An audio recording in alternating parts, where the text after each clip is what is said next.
de l'actualité, le président guinéen Alpha Condé n'exclut pas une nouvelle candidature présidentielle. Il l'a fait savoir dans une interview accordée à France 24 et RFI ce lundi. Les chefs d'État et de gouvernement de la CEDEAO ont exigé de la Cour suprême bissau-guinéenne qu'elle agisse d'ici vendredi pour sortir ce pays de l'impasse politique dans laquelle il est plongé. Et puis le président malien Ibrahim Boubacar Keïta a reconnu ce lundi pour la première fois l'existence de contacts avec les groupes djihadistes.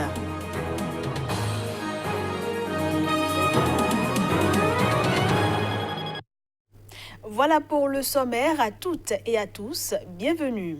3 ans de prison avec sursis, 30 millions d'euros d'amende et des confiscations de biens. Voilà la lourde amende qu'a infligée ce lundi la justice française au vice-président de la Guinée équatoriale.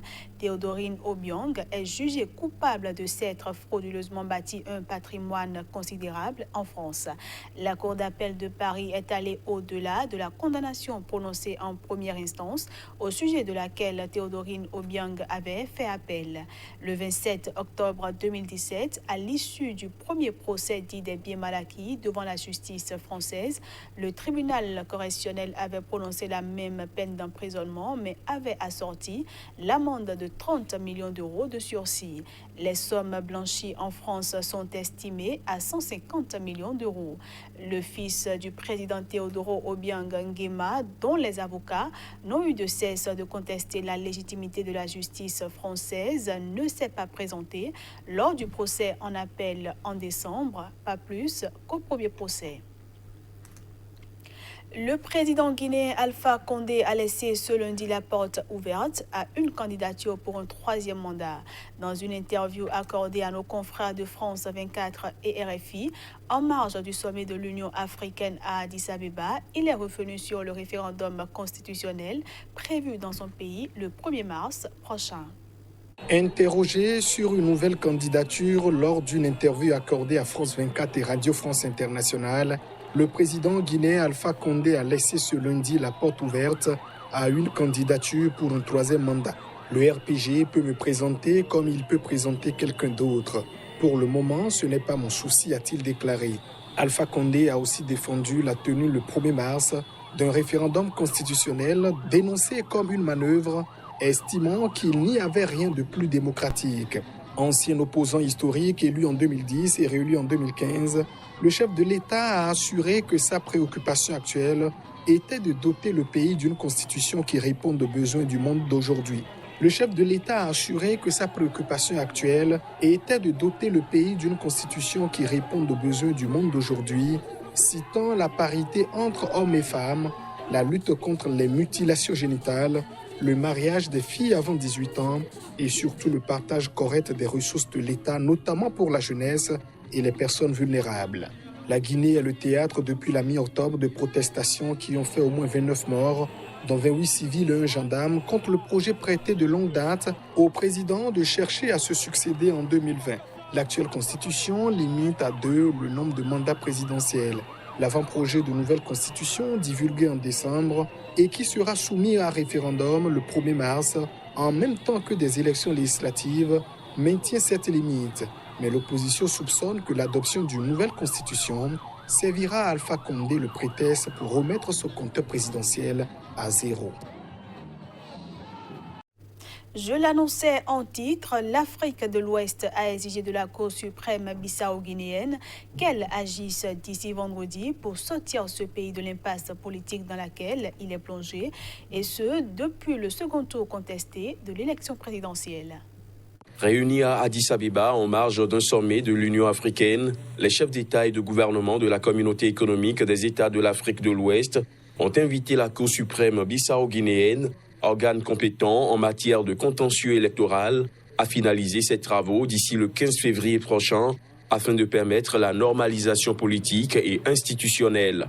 En effet, 5 semaines après le second tour du 29 décembre dernier, l'issue demeure disputée entre Umaro Sissoko Embalo, candidat de l'opposition donné vainqueur par la commission électorale, et Domingos Simões Pereira, le candidat du PAIGC. Ce parti a d'ailleurs introduit un recours devant la Cour suprême pour dénoncer des résultats entachés selon lui de fraude. Les deux hommes se sont invectivés ces derniers jours par médias interposés, Umaro Sissoko Embalo affirmant qu'il prêterait serment le 27 février prochain, quoi qu'il arrive, tandis que Domingos Simoes Pereira dénonçait des déclarations menaçantes, irresponsables et incendiaires de son adversaire. Médiatrice historique de la crise en Guinée-Bissau, la CEDEAO avait demandé à la Commission électorale nationale d'effectuer des vérifications des données transmises par les commissions régionales. Et dans ses conclusions adoptées à Addis Abeba, l'organisation ouest-africaine prend acte de ces vérifications qui ont confirmé les résultats communiqués le 17 janvier par la Commission électorale et qui accordent 53,55% des voix à Umaro Sissoko Embalo et 46,45% à Domingos Simoes Pereira. On reste à Addis Abeba où à l'occasion du sommet de l'Union africaine, le commissaire de l'Organisation pour la paix et la sécurité a déclaré que l'Union africaine cherche à jouer un rôle plus important dans la résolution du conflit en cours en Libye. Le secrétaire général de l'ONU, Antonio Guterres, avait apporté son soutien à l'initiative d'un forum de réconciliation prise fin janvier lors d'un sommet organisé par le comité de l'Union africaine sur la Libye au Congo-Brazzaville. Le commissaire de l'Union africaine à la paix et à la sécurité a martelé lors d'une conférence de presse au siège de l'Union africaine à Addis Abeba que l'UA et l'ONU devraient travailler main dans la main dans la gestion du conflit en Libye. Il a à cet égard rappelé le lien entre l'instabilité en Libye et la montée en puissance des groupes djihadistes au Mali, au Niger et au Burkina Faso ces dernières années. En tant qu'Union africaine, nous voulons que la cessation des hostilités soit officiellement signée. Nous voulons rejoindre l'ONU dans une mission d'évaluation en Libye pour évaluer ce qui est nécessaire, pour superviser, pour s'assurer que la cessation des hostilités est respectée par tout le monde.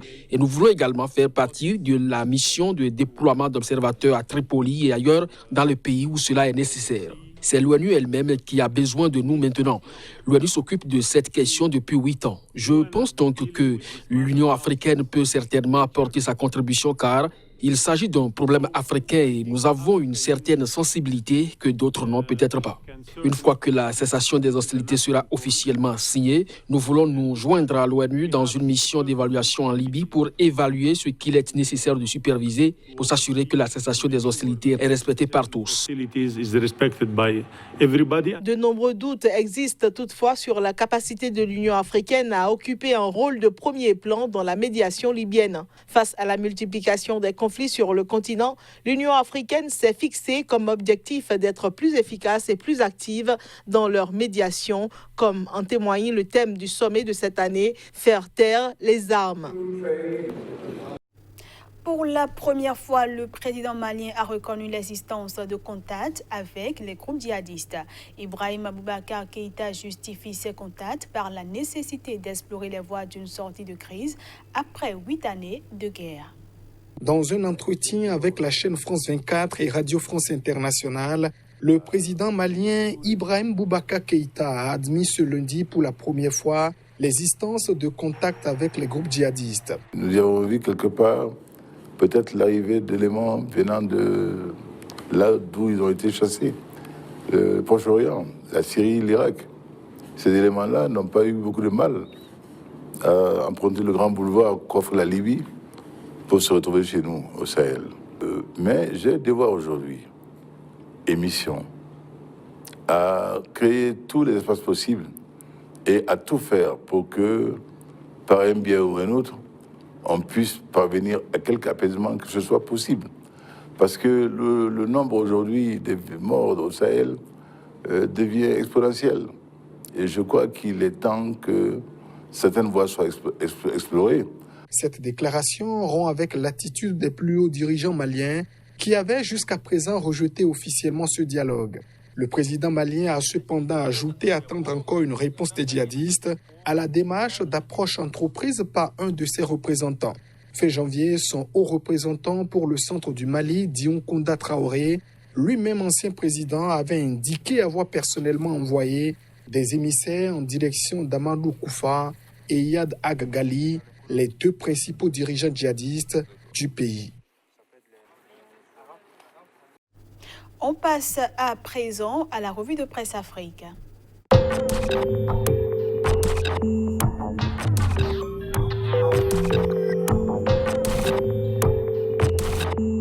Bienvenue dans la revue de presse Afrique du jour. La campagne reste de mise dans la presse togolaise. Togo Matin, campagne électorale, Foria Singbe soulève les foules partout. Et puis présidentielle 2020, Isaac Chiakpe votera pour Foria Singbe. Liberté, Foria Singbe en recto verso, choqué par les provocations, jamais ému par les crimes. Première conséquence de la privatisation de Togocom, un plan social unique dans un mandat social.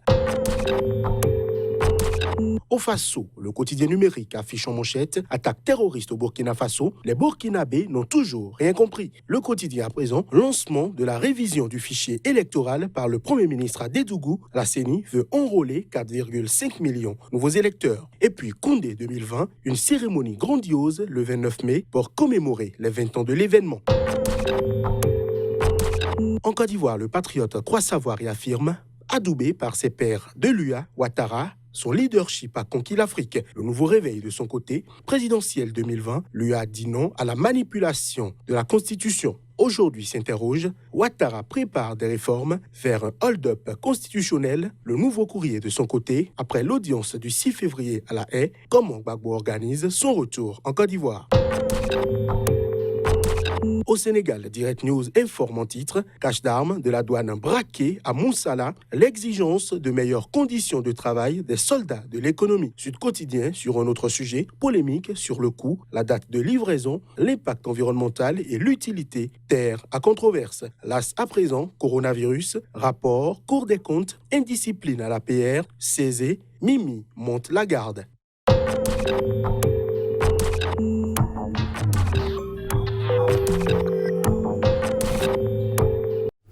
Et c'est sur cette revue de presse Afrique que prend fin cette édition que je vous remercie d'avoir suivi.